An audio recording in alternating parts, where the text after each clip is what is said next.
prop replica, Freddy versus Jason. Yeah, that's cool. But it was banned because, yeah, I killed my mama, you know.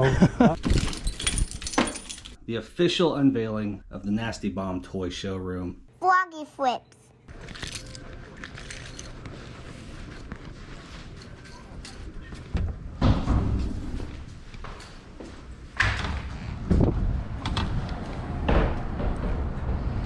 So the family is inside Barnes & Noble shopping around right now.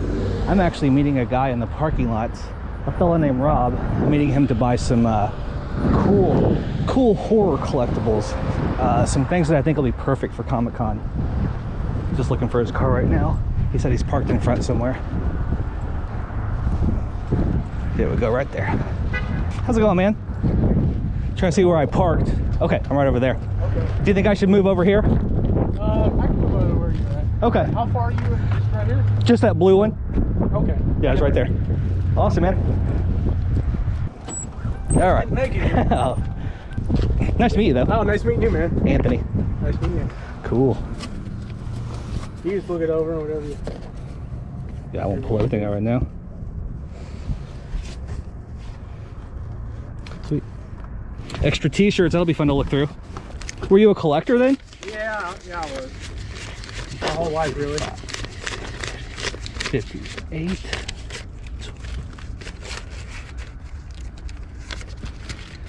Double count that. Okay. Yeah.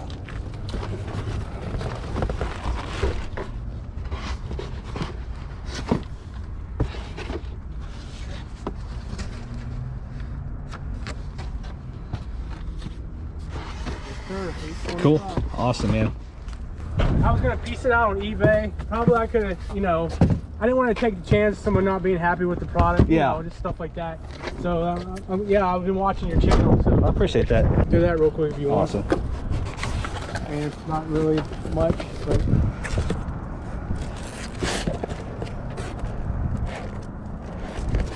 there are some keys in there though. Yeah, I saw like the Venom #3. That one looks pretty good, actually. Yeah, that's the first appearance of God Butcher, I think. Noel or something. Right, Is that, Noel, yeah. He was just in the Actually. mask is prop replica Oh, nice. of Freddy versus Jason. Yeah, that's cool.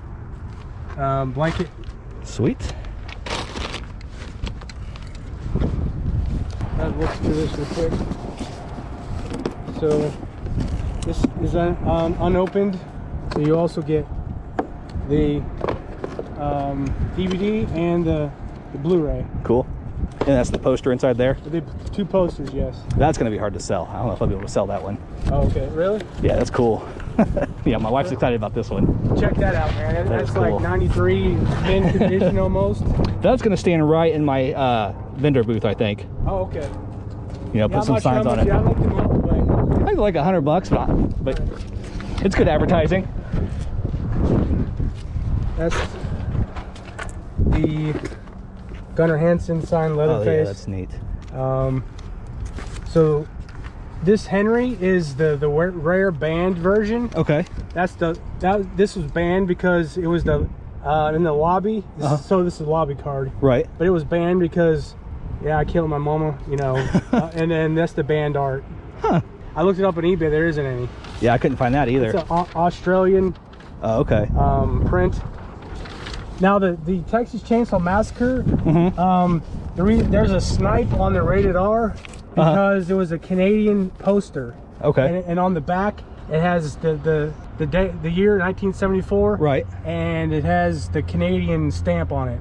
Okay. On the back, it's in blue. So that's why. Okay, so like they didn't go with like rating systems. No, there's no rating system in Yeah. Canada, so that's why there's a snipe. Huh. I was told that I could just send it off and got it was it furbished or repaired, and they would take the snipe off. But that's Kind of cool having a different one though. Right, that's part of the history of it. So, well, man, I'm excited about it. Thank you so much. Thank you, sir. So this buy that you just saw was for an entire collection of stuff, and actually a little time has passed since then. There was some really cool stuff mixed in. For example, a Scream Factory Friday the 13th Blu-ray set with the original posters and lithograph, all still sealed. Pretty cool piece, can be worth around 200 bucks or so. There was a box of comics with a really nice copy of Venom #3 in ungraded near mint condition. I think sells for somewhere in the $100 range. I don't really do much with clothing personally, but he did throw in like a stack of t-shirts. And in there I found a pretty cool Hey Vernon's Ernest vintage t-shirt. I think it's worth somewhere in the $100 to $150 range. And that was just from a throw-in, so that was actually pretty cool. There was a sealed Best Buy exclusive Indiana Jones Blu-ray set. But the reason I made the buy is because there was like 15 or 16 really cool vintage horror and pop culture posters. And I thought it'd be really cool to have some of those posters for my convention endeavors. But when I started looking at some of them, there were 9 in particular that I got framed up and decided that they were just going to be permanent fixtures at the new office. So I got them all hung up. I finally got the office, the showroom complete, so I can unveil it to you now. However, just to add one more twist and turn to the entire thing, I stopped off for what was supposed to be a simple Facebook Marketplace pickup. I just responded to an ad. I was gonna go do a quick pickup. It was never supposed to be part of a video. It wasn't recorded or anything. I thought I was going to pick up 2 things. In fact, here's the ad that I responded to. 2 very desirable pieces. They were priced at 600 bucks. I made an offer of 500. The guy said, come and get him. However, when I got there, he was a super cool guy. We started talking. More and more stuff started coming out. I ended up spending not only that initial 500 bucks, but $1,100 extra. And I walked away with not 1 box, not 2 boxes, but also this giant tote full of stuff. So I decided that I'm just going to take you into the new space, show you all of it in its completed glory, along with the posters I bought. And then I'll quickly show you this stuff that I kind of accidentally ended up with.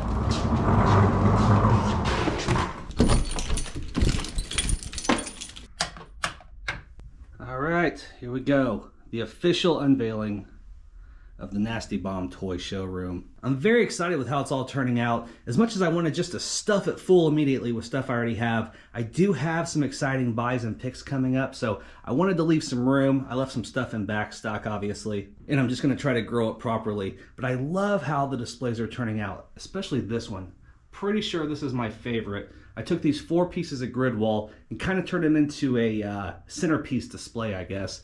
Up on top, we have the complete Dino Riders Brontosaurus. I think it's just a really cool thing to see right as you walk in. Over here in this area, we have our little unofficial mascots, Nasty Nick and Atom Bomb. Hopefully that answers some questions for you. Got Star Wars on loop at all times, obviously. I got some cord management to deal with still, but I'm starting to get some of the glass displays populated.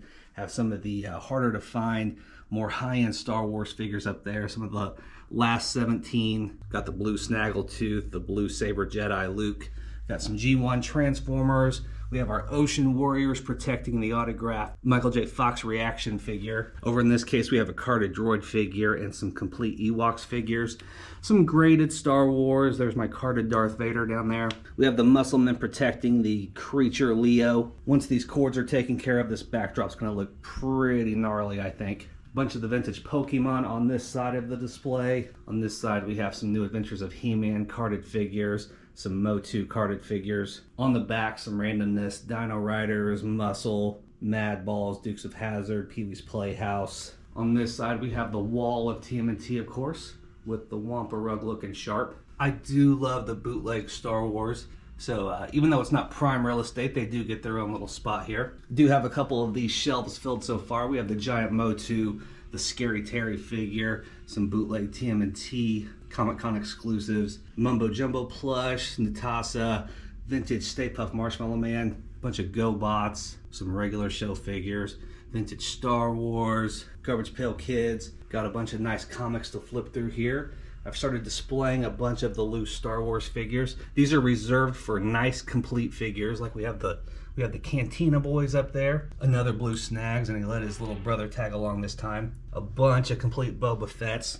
We have a very nice first 12 on the mail away display. I need the cardboard background though. But I do like these little tubes. I think they look really nice with the complete Star Wars figures in them. Some more carded Star Wars figures, some Golden Girls, Infaceables. Got these boxed G1 Transformers up here, and then the lamp of vintage Blurt Balls. Leading over to this wall of complete Motu figures. I have so many more of these to go through. I kind of got bored after I got this many done, but I'll get back around to them soon. Very nice carded Hordak, a couple Princess of Power figures. Not much on this table yet. We do have some vintage Barbie type stuff, G.I. Joe, Pee-wee's Playhouse plush. Got a bunch of the G.I. Joe Street Fighter 2 figures up on this wall. Some food fighters, a couple other random things. Got this rack of graded comics over here. These are some of the nicer ones I have, like Iron Man #1, Weird Tales of the Future #4. I'm trying to go bigger and bigger on the pre-code horror. Here's another one, Tales of Horror #3, graded a 4.0, still a really cool book. But yeah, that rack's completely full of graded stuff. We have the boxed Neo Geo, Yoda, sealed slime pit. Got some of my big green guys on top there. But quickly, before we get to this unexpected haul, I do need to show you these posters. These are kind of why we're here right now. Like I said, the posters that came out of this lot that I actually got framed up, they are going to be permanent fixtures in this room because I just think they're amazing. But since I paid $850 for the entire lot, I will try to give some examples of potential values because that is important. But for me, it was all about these 4 one-sheet posters. These are all original one-sheets. We have the Night of the Demons one-sheet.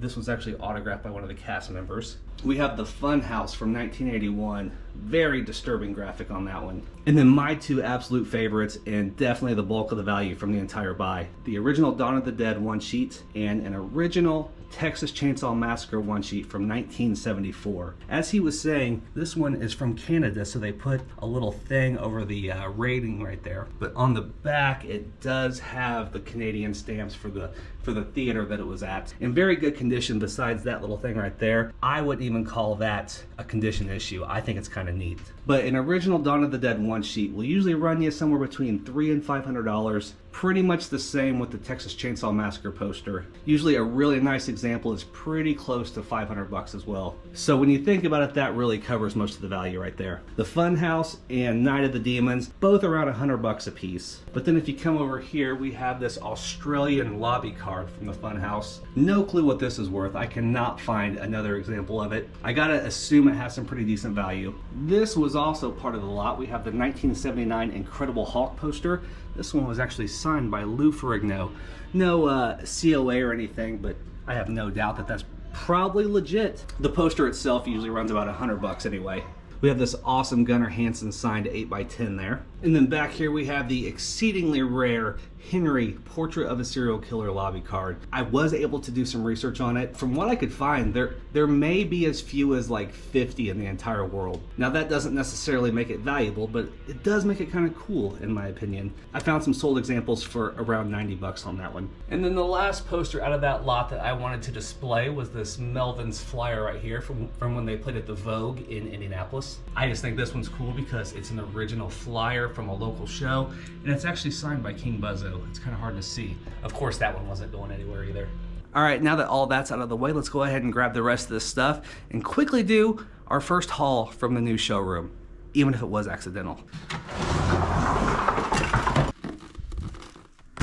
So we'll start right here. Now some of this stuff is going to be convention inventory. Some of it will probably stay in the personal collection for a while. However, I will try to throw up some eBay comps here and there, just because when you're spending around $1,600 for an entire collection, it's important to kind of know what the potential value could be on the open market. So these are the 2 pieces from the initial listing. They were marked at $600 for the pair. I offered $500, and for me, that was a deal that just kind of made sense. We have the Bionic Woman Fembot sealed in the original box. This is a hard piece to find complete anyway, and to find it sealed in the original box is kind of a treat, I think. The box is not perfect, but as you can see, the tape has never been cut on it. All the masks and accessories still sealed inside. A really nice example of a sealed fembot can sell for as high as like $700. With a little bit of boxware like this, maybe somewhere in the $400 to $500 range, it's just a really nice, desirable piece. And then of course, everyone knows the Bionic Bigfoot. This is all original. It's just one of the pieces that's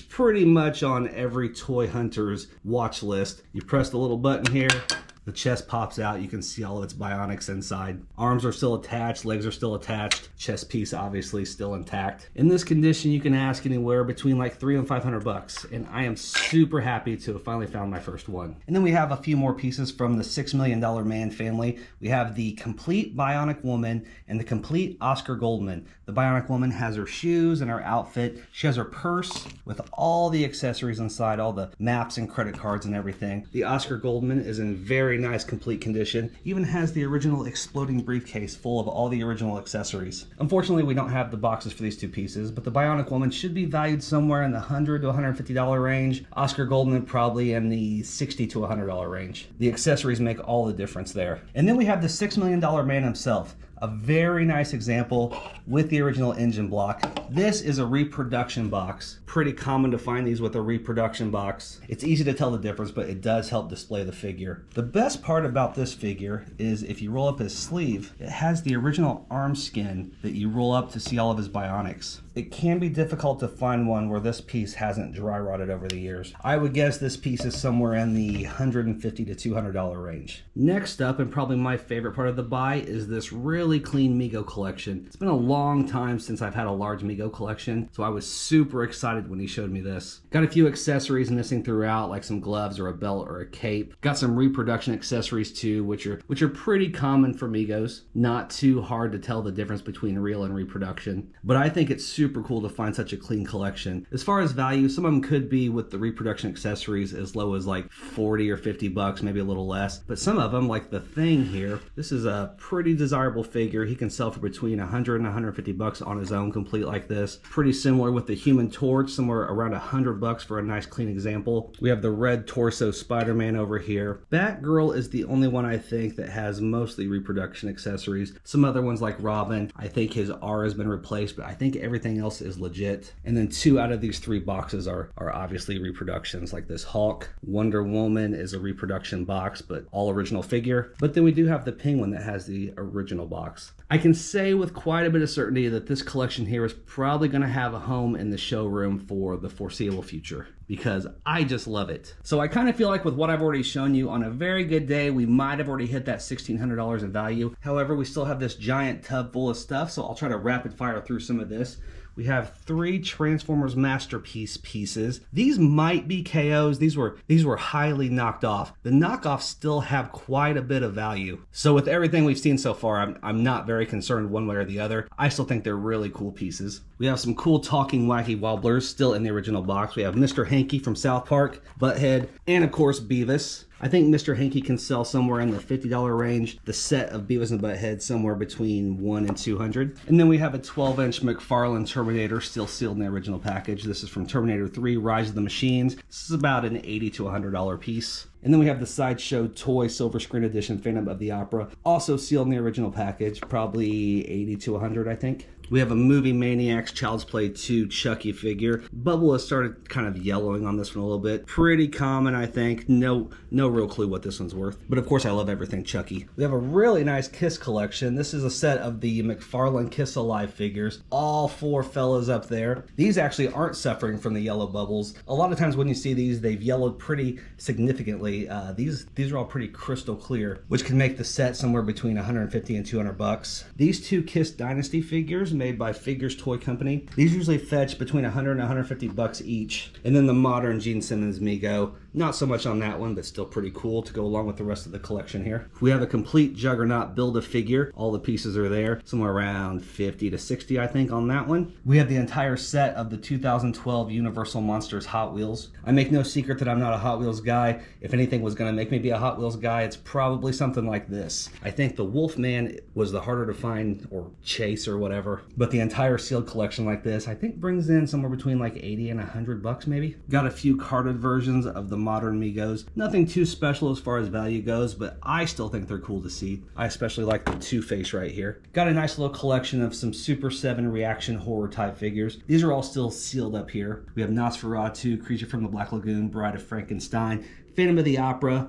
Frankenstein's Monster, and the Mummy. And then here are the open ones. Obviously these are all modern, but the original Remco mini monsters, those are pretty high on my picking bucket list, so maybe one day. There's a pretty cool reissue of a Frankenstein's Monster right there too. This is part of the Mad Monster series. These were made by Classic TV Toys. And then we have just a few kind of non-notable odds and ends left, some modern Star Wars, some JLA, Star Trek, stuff like that. And as you can see, this is why I left room here in the showroom to be able to grow into a little bit. That is all I got for you this time. As always, I want to thank you so much for watching the videos, but until next time, stay safe, stay healthy. Love ya, bye.